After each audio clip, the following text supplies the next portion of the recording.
गन्ने का जूस बड़ा गिलास। क्या हम गन्ने की प्रोडक्शन बढ़ा के हमारे यहाँ इथेनॉल की प्रोडक्शन बढ़ा सकते हैं? E85 E100 तक हम लेके जा सकते हैं एज ए रेगुलर यूज, और पेट्रोल डीजल को पूरी तरह बंद कर सकते हैं? नहीं, ऐसा पॉसिबल नहीं है। गन्ने को उगाने के लिए तीन मेजर प्रॉब्लम्स हैं। पहली प्रॉब्लम यह है कि गन्ने को अगर आपने आज बोया है तो कम से कम 1 साल आपको रुकना पड़ेगा उसको काटने के लिए। उसका जो साइकिल हमारे यहाँ है 3 तरह से चलता है, 10 से 12 महीने, 12 से 14 महीने और 15 से 18 महीने लगभग कल्टीवेशन का उसका टाइम है, उसका हार्वेस्ट का टाइम है। दूसरी सबसे बड़ी प्रॉब्लम यह है कि ये पानी बहुत ज्यादा लेता है। तीसरी जो सबसे मेजर प्रॉब्लम है, हम रिपीटेड क्रॉप गन्ना नहीं उगा सकते, क्योंकि गन्ने को उगाने के टाइम पे ये जमीन में से सारे न्यूट्रिएंट्स, सारे गुण उसके खींच लेता है, और जिस जमीन पर बार बार गन्ना उगाया जाएगा जमीन बंजर हो जाएगी। इसलिए गन्ने के बाद कोई दूसरी, शुगर केन के बाद कोई दूसरी क्रॉप को उगाया जाता है ताकि वो जमीन बंजर ना हो। अब इसका दूसरा अल्टरनेट है मक्का। गवर्नमेंट ने इथेनॉल प्रोडक्शन में शुगर केन सप्लाई को 28% पर कैप कर दिया है कि 28% से ज्यादा शुगर केन इसमें नहीं यूज होगा, क्योंकि ये सारे फैक्टर सरकार भी जानती है। अब मक्के को तो हमें, मक्के की जो हमारी प्रोडक्शन है 60% हम पोल्ट्री में यूज कर लेते हैं। इतनी प्रोडक्शन हमारी मक्के की तब भी नहीं है कि जिससे हम इथेनॉल बना सकें, और हमें मक्के को इंपोर्ट ही करना पड़ेगा, और ऐसा ही हो रहा है। हम मक्के के एक्सपोर्टर हुआ करते थे, इस समय पे हम मक्के के इंपोर्टर बन गए हैं। पहले हमारा मक्का एक्सपोर्ट हुआ करता था नेपाल, बांग्लादेश, श्रीलंका, वियतनाम जैसे देशों में, और अब हम म्यांमार, ब्राजील, अर्जेंटीना से मक्का इंपोर्ट कर रहे हैं।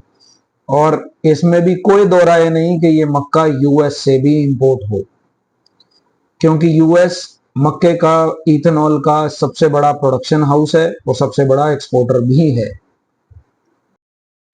क्या हम मक्के की प्रोडक्शन को बढ़ा के पेट्रोल को पूरी तरह रिप्लेस कर सकते हैं?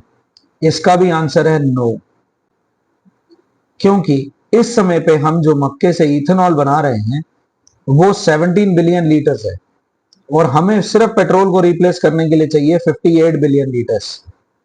ये पॉसिबल नहीं है, क्योंकि ये इसका 3 गुना है। हमें मक्के की प्रोडक्शन को 3 गुना बढ़ाना पड़ेगा, और इसमें समस्याएं क्या है? पहली चीज, इंडिया की जो लैंड लिमिट है जिसमें हम फूड क्रॉप्स उगाते हैं वो 100 मिलियन हेक्टेयर्स है फॉर फूड क्रॉप्स। अगर हम इससे ज्यादा इसको बढ़ा देते हैं तो चावल और अनाज, गेहूं और चावल दोनों टॉस पे चले जाएंगे। मक्का 60% ऑफ जो मक्का है जो हम प्रोडक्शन करते हैं वो पोल्ट्री में यूज होता है। अगर हम इस सबको भी हम इथेनॉल पे डाइवर्ट कर देते हैं तो हमारी फूड और फीड सिक्योरिटी दोनों हैम्पर हो जाएगी।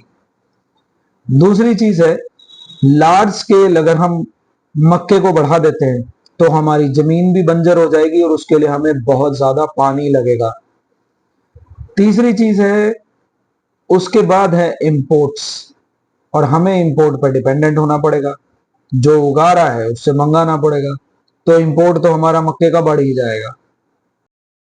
अगर सिर्फ इथेनॉल 100 को E100 को मैच करने के लिए हम इथेनॉल का प्रोडक्शन बढ़ाने के लिए मक्के की कल्टीवेशन बढ़ा देते हैं, तो हमें इतनी कल्टीवेशन बढ़ानी होगी जिससे कि जितनी जगह पे चावल उग रहा है उन सब जगह पे मक्का उगेगा।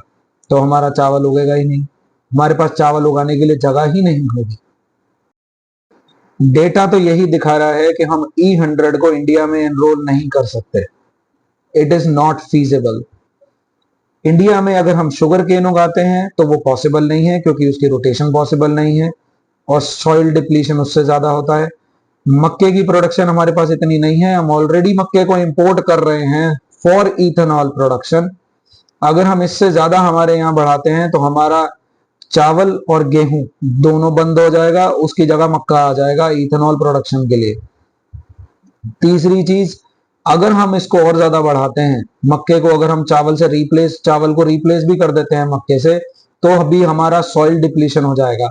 हमारे यहाँ इतनी जगह नहीं है कि हम मक्के को और उगा सकें इथेनॉल 100 को करने के लिए, क्योंकि हमें 3 गुना मक्का चाहिए, 3 गुना जमीन चाहिए मक्के को उगाने के लिए।